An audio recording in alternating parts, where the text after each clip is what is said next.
Hello guys and welcome back to The Discerning Gamer. We've had another dump of Dawn of War 3 trailers with a general story trailer and 3 faction specific intro trailers. So I'm just wanted to make a kind of quickie video showing the trailers but also breaking down what we see in them, any points of interest, and maybe making some predictions and commentary. So I hope you enjoy. I'll comment as we go.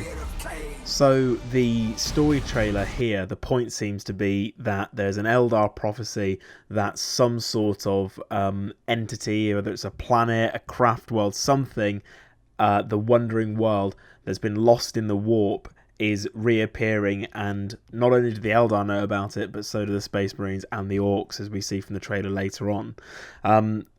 You can see from the freeze frame I've got here, whatever it is that's been spat back out of the warp looks like it's absolutely fucked. It's covered in fire, it looks deformed and jagged, totally alien. So who knows what we're actually going to see from that. It's a race to the point. Here we get our first proper good look at the Orc Gorkanaut or Morkanaut. I'm not really sure what the differentiation between those two things are. They're very similar, so if someone knows, comment below. But we get a very good look at it. Looks like it's going to be a real badass high-tier unit. I mean, it's probably the biggest thing that we've seen the Orcs have to date, and it even makes Gorgux look small.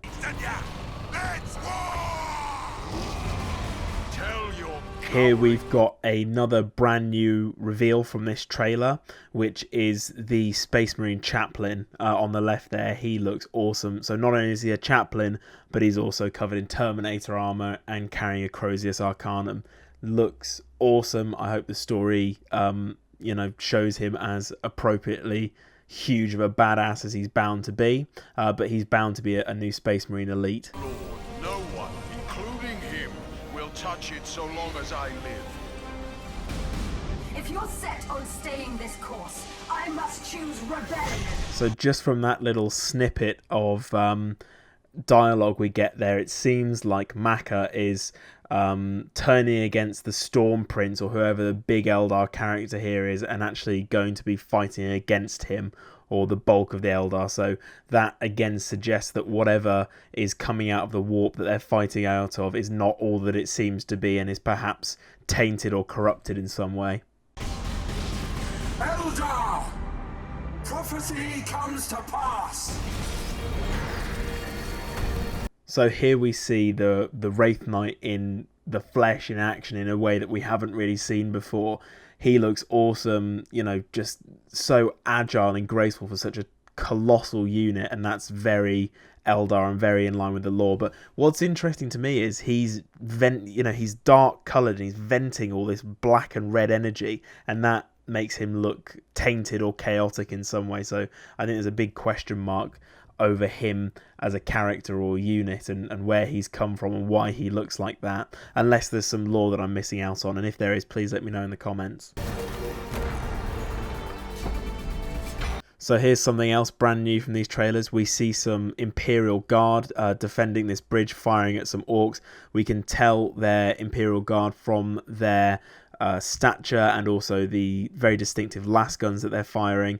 I don't think they're going to be appearing as a faction in the game. I think they're going to be there as kind of an AI unit for story missions that are happening on this new Imperial tile set that we're seeing.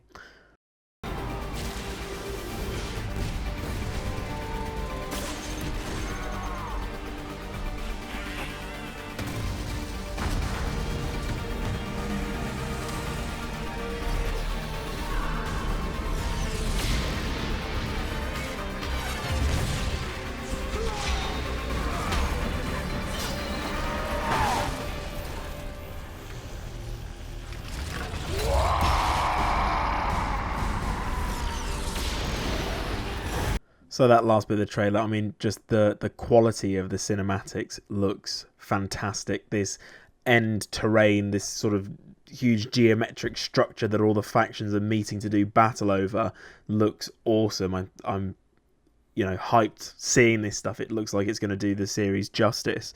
But to me, also, that structure, although it's foretold in Eldar prophecy based on what's been said in the trailer, it doesn't look Eldar. It's very blocky, it's very geometric, it's not got the kind of organic sweeping curves we're used to.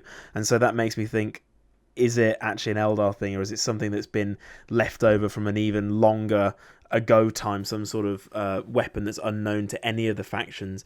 But also it makes me think it's been spat out of the warp, where obviously, you know, it was in the domain of chaos. Where are chaos in all of this? Why has it been spat out of the warp now, particularly at a time where all three factions are going to be at each other's throats fighting over it? That just sounds like a chaos plot to me, and I think my prediction is, quote me on it, that there's going to be a chaos reveal in the game later on, because to just have the three factions would make this the most anemic offering for Dawn of War to start off with. All the other games had at least 4 factions on release, and obviously holding back chaos as a huge hype point would be a great sort of marketing tool to use closer to the release, or when the beta's coming out, or when they need another big kind of PR burst for the game. So that's my prediction, and I think what we're seeing from the story and these trailers seems to support that.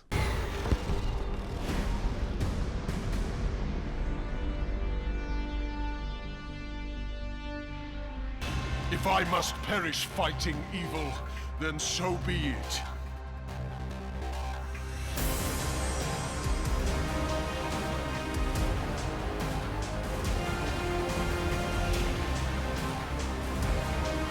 Just a cool little tidbit here that we see a dreadnought being dropped directly onto the field in the middle of a fight from a Thunderhawk gunship. So it looks like not only are we going to be able to call down Space Marines in drop pods, we're also going to be deploying vehicles from Thunderhawks, which is just stepping up the mobility and aggression of the Space Marines up another notch from the previous game. So that's a very cool little tidbit to pick up from these trailers.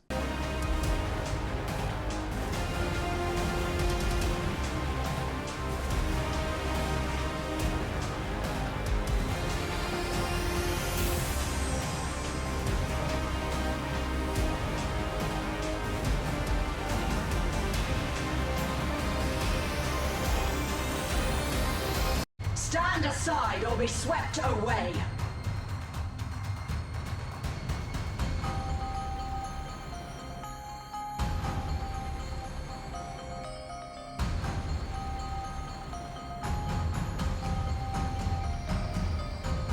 So here we see the Viper jet bike, and even though we've seen this before, it is something that we haven't really seen in action very well, and we only get a glimpse at it here, but we get a good clear look, and it's a very good looking unit. I really like it, and just from the next little bit, I think we see that it has a light shuriken catapult style weapon mounted underneath the nose, and a heavier kind of cannon weapon mounted on top.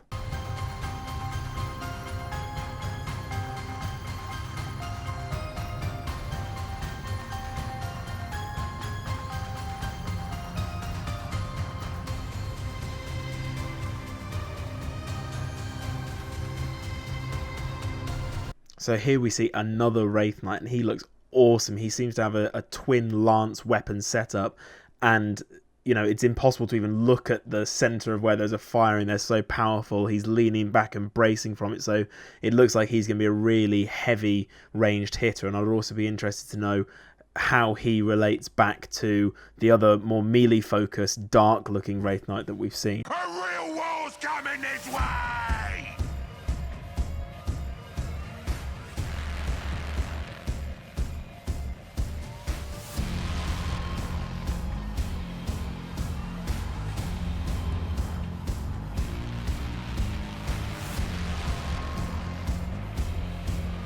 So during this section of the Orc mini trailer, it stuck out to me how gorgeous the map looks. You know, the environment effects, but also the quality of the map and the tile set just looks fantastic. And I think for all of these trailers, we see a lot more variety in the places that the factions are fighting over, and it's making me very hopeful for, you know, the kind of map design and the aesthetic of the maps that we're going to see in the release of the game.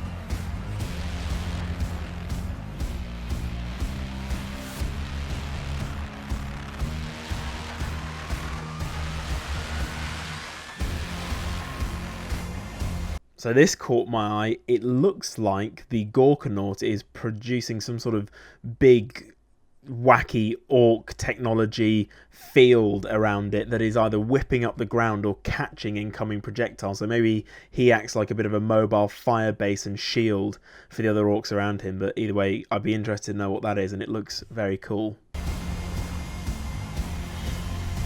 So that's it for this little batch of trailers that we've had. Nice to see some new stuff, particularly new art and terrain, and some glimpses of units that we haven't got a good look at before. The hype intensifies for the game. I don't know if there's anything I'm kind of missing, that there's a danger sign here. If you guys have got concerns about it, drop it down in the comments and I'll definitely make a video addressing that. That's it for now. I'm going to be doing more coverage like this on Dawn of War and Dawn of War 3, and I will be getting a beta key and releasing as much footage as I can for you guys to tuck into. So if you like it, subscribe and stick around to see more. If you enjoyed the video, drop us a like. If not, constructive criticism is welcome, and you know where the dislike button is. Until next time, I've been the Discerning Game.